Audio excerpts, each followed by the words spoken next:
Pour se quitter, un petit détour par la galerie de la Porte d'Italie à Toulon à la découverte des œuvres de Daniel Antoine. Ce Toulonnais s'inscrit dans la nouvelle école provençale où il fait figure d'avant-gardiste, un peintre d'instinct toujours à la recherche de son moyen d'expression idéal.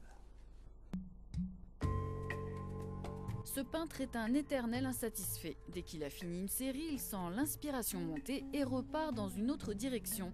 Ces masques de tribu, par exemple.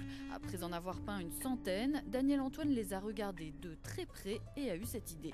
Dans chaque œuvre d'art, je trouve qu'il y a un point essentiel à retenir et je vais le transformer, le transfigurer, le mettre en place à nouveau sur un gros plan. Après avoir longuement travaillé la couleur et la composition, le peintre a réalisé qu'il s'exprimerait mieux en 3 dimensions et il a créé cette sculpture.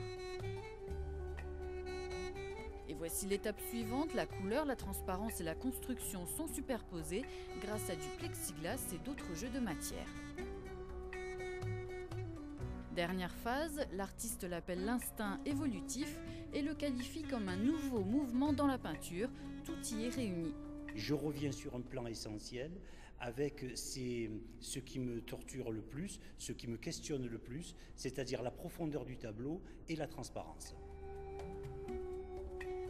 Daniel Antoine a bien failli entrer dans les ordres, mais il est devenu pâtissier puis fonctionnaire à la mairie de Toulon.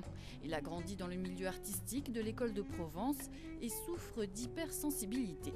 Il a beau peindre, chercher et approfondir encore, cet homme-là est toujours en recherche de perfection.